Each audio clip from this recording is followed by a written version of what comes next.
ষষ্ঠ শ্রেণীর সকল বন্ধুদের স্বাগত জানাই। তো প্রথমেই তোমাদের বলি যে এই ভিডিওটা একটু আসতে লেট হয়ে গেল, কারণ আমি যেখানে থাকি অর্থাৎ পূর্ব মেদিনীপুর জেলার পটাশপুর থানা এলাকায়, তো এখানটায় বন্যা হয়ে খুব বাজে পরিস্থিতি সৃষ্টি হয়ে গেছে। মানে নেটওয়ার্ক নেই, তারপর বিদ্যুৎ পরিষেবা থেকে বিচ্ছিন্ন, তো নানা রকম অবস্থা। সে যাই হোক, এখন মডেল অ্যাক্টিভিটি টাস্ক ষষ্ঠ শ্রেণী পরিবেশ ও ভূগোল পার্ট 7, যেটা তোমাদের এই মাসে অর্থাৎ অক্টোবর মাসে প্রশ্ন যেটা দেওয়া হবে। তো দেখো উত্তরগুলো আমরা করবো একে একে। একে দাগ বলেছে বিকল্পগুলি থেকে ঠিক উত্তরটি নির্বাচন করে লেখো। একের এক ঠিক জোড়াটি নির্বাচন করো। তার আগে আমরা বলি এই একের দাগের 4 নম্বরে রয়েছে, 4 নম্বর প্রতিটা প্রশ্নের মান 1 করে রয়েছে। তো দেখো ঠিক জোড়াটি নির্বাচন করো। ক এক্সোস্ফিয়ার মেঘের উপস্থিতি, খ ভূত্বক পরিচলন স্রোত, গ সমুদ্রের জল পৃথিবীর মোট জলের 3%, ঘ বিশ্ব উষ্ণায়ন মরুভূমির প্রসার। তো এখানে সঠিক জোড়াটি হবে ঘয়ের দাগ বিশ্ব উষ্ণায়ন মরুভূমির প্রসার। তোমরা লিখে নাও।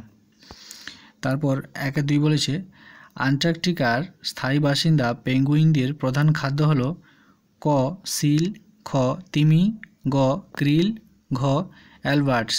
তো এখানে সঠিক উত্তরটি হবে গ ক্রিল।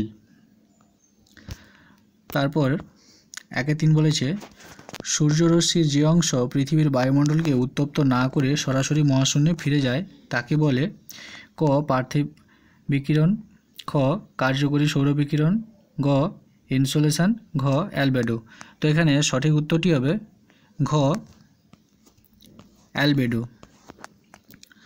তারপর 1-4 ক্রান্তীয় পর্ণমোচী উদ্ভিদের একটি উদাহরণ হলো ক ফার, খ ক্যাকটাস, গ পলাশ, ঘ গরান।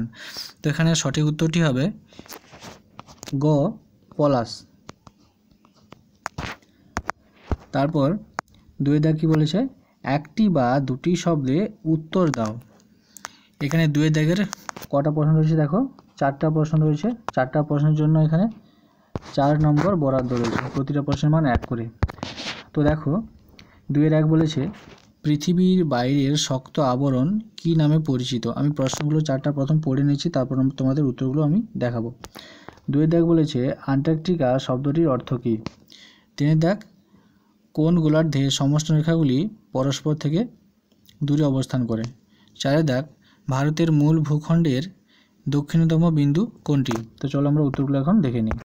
তো দেখো 2-1 পৃথিবীর বাইরের শক্ত আবরণ শিলামণ্ডল নামে পরিচিত। 2-2 আন্টার্কটিকা শব্দটির অর্থ হলো উত্তরের বিপরীত। 2-3 দক্ষিণ গোলার্ধে সমষ্ণ রেখাগুলি পরস্পর দূরে অবস্থান করে।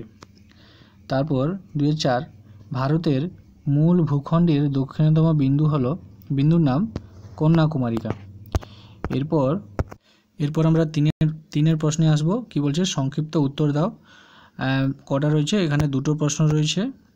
দুটো প্রশ্নের জন্য এখানে 4 নম্বর বরাদ্দ, মানে প্রতিটা প্রশ্নের মান 2 করে। তো দেখো কি বলেছে 3-1 বায়ুমণ্ডলী পৃথিবীতে জীবন ধারণের অনুকূল তাপমাত্রা বজায় রাখে, বক্তব্যটির যথার্থতা বিচার করো। তোমরা উত্তরটা দেখতে পাচ্ছ।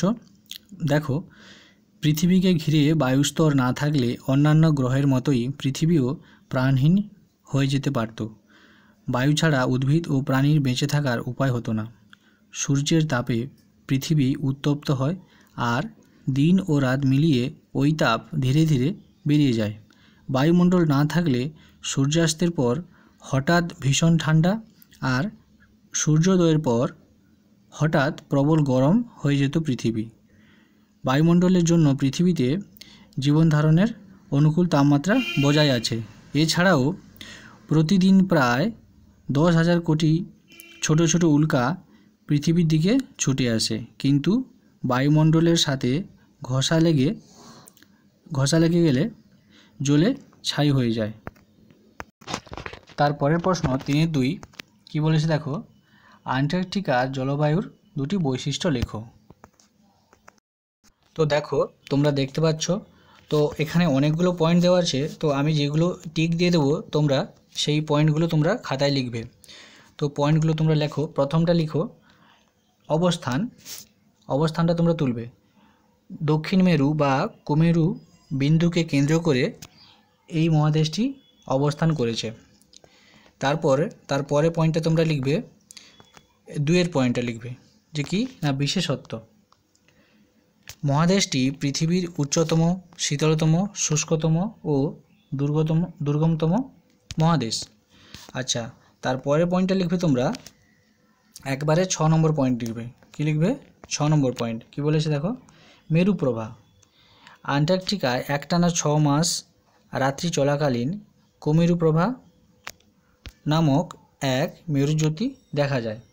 তো তোমরা তাহলে কটা পয়েন্ট হলো? 3টা পয়েন্ট তোমরা এখানে লিখবে।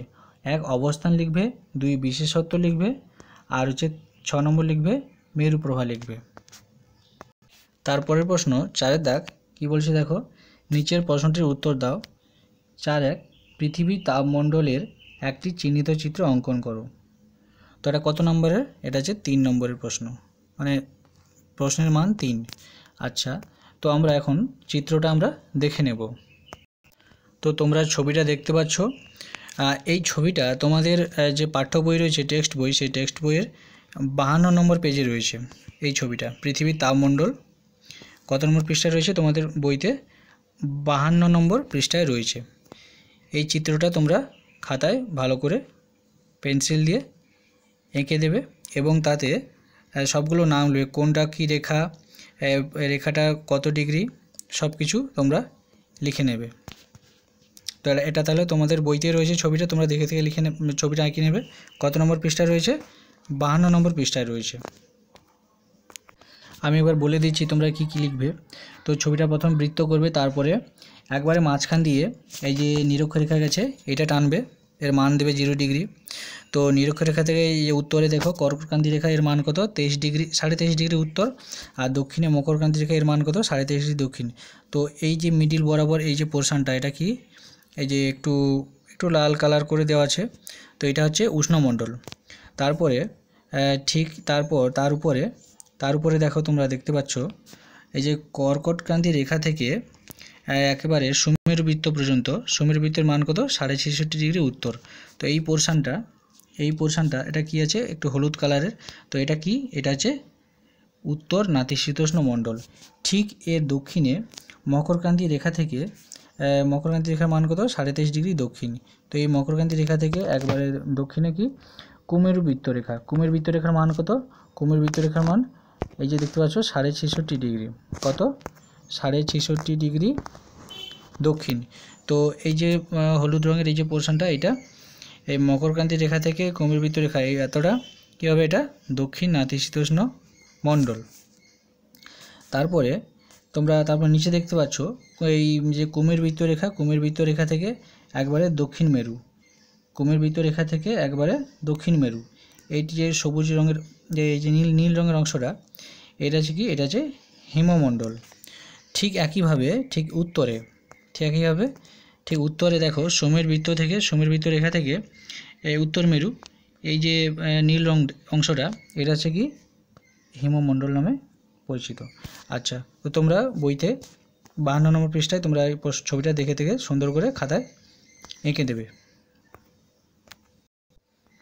তারপর একেবারে শেষ প্রশ্ন কি বলেছে দেখো, নিচের প্রশ্নের উত্তর দাও। কি কি উপায়ে মাটি সংরক্ষণ করা যেতে পারে বলে তুমি মনে করো? এর একটু বড় প্রশ্ন হবে, উত্তরটাও একটু বড় হবে। এটা প্রশ্নের মান দেখতে পাচ্ছ 5 নম্বরের প্রশ্ন, মানে আমাকে উত্তরটাও ঠিক আমাকে সবিস্তারে লিখতে হবে। তো আমরা চলো উত্তরটা দেখে নিই। তো দেখো তোমরা উত্তরটা দেখতে পাচ্ছ কি বলেছে, মাটি সংরক্ষণ মানেটা কি সেটা দেখো। প্রথম অর্থ এই পয়েন্টটা দেবে, যে পদ্ধতিতে মাটি ক্ষয় রোধ করে মাটির উর্বরতা শক্তি বজায় রাখা হয় তা মৃত্তিকা সংরক্ষণ নামে পরিচিত। এবারে তারপরে পয়েন্ট কি বলেছে, মৃত্তিকা সংরক্ষণের উপায় ও পদ্ধতি। মাটির ওপরের স্তরে নানা জৈব পদার্থ থাকে। এই স্তর ক্ষয় হলে মাটি সাধারণত অনুর্বর হয়ে পড়ে, তাই মাটি সংরক্ষণ করা দরকার। মাটি সংরক্ষণের উপায়গুলি হলো, এবারে আমাকে পয়েন্ট করে করে 1 2 3 করে লিখতে হবে। তো দেখো 1 নম্বর কী বলেছে, নির্বিচারে গাছ কাটা বন্ধ করা, 2 বনভূমি সংরক্ষণ করা ও অনেক বেশি সংখ্যায় চারাগাছ লাগানো। 3 পশুচারণ নিয়ন্ত্রিত মাত্রায় করা। 4 নম্বর পয়েন্ট, পাহাড়ের ঢালু অংশে ধাপ কেটে চাষ করা। 5 বেশি ঢালযুক্ত অংশে রাস্তাঘাট ঘরবাড়ি নির্মাণ কাজ কম করা। 6 নম্বর পয়েন্ট, মাটির বেশি গভীরে খনিজ সম্পদ আহরণ বন্ধ করা। 7 নম্বর পয়েন্ট, আইন করে স্থানান্তর কৃষি অর্থাৎ ঝুম চাষ বন্ধ করা। 8 নম্বর পয়েন্ট, কৃষিকাজে রাসায়নিক সারের পরিবর্তে জৈব সার ব্যবহার করা। 9 নম্বর, কৃষিক্ষেত্রে শস্যাবর্তন পদ্ধতি প্রয়োগ করা। 10 নম্বর, সর্বোপরি মানুষকে মাটি রক্ষার প্রয়োজনীয়তা সম্পর্কে সচেতন করা। তো বন্ধুরা, ষষ্ঠ শ্রেণীর পরিবেশ ও ভূগোল অ্যাক্টিভিটি 7 পার্ট 7 সেটা এখন সম্পূর্ণ করা গেল। তো তোমাদের যদি কিছু মতামত থাকে অবশ্যই তোমরা কমেন্ট বক্সে কমেন্ট করে জানাবে তো কেমন লাগলো। আর যদি ভালো লাগে তাহলে একটা অবশ্যই লাইক করবে আর বন্ধুদের সঙ্গে শেয়ার করতে ভুলবে না। আর যদি তোমাদের প্রয়োজন মনে হয় ভিডিওগুলো আগামী দিনে এইভাবে, তো চ্যানেলটাকে অবশ্যই সাবস্ক্রাইব করে যাবে। সবাই ভালো থাকবে, সুস্থ থাকবে এবং উত্তরগুলো খাতায় সুন্দরভাবে তৈরি করবে। ধন্যবাদ।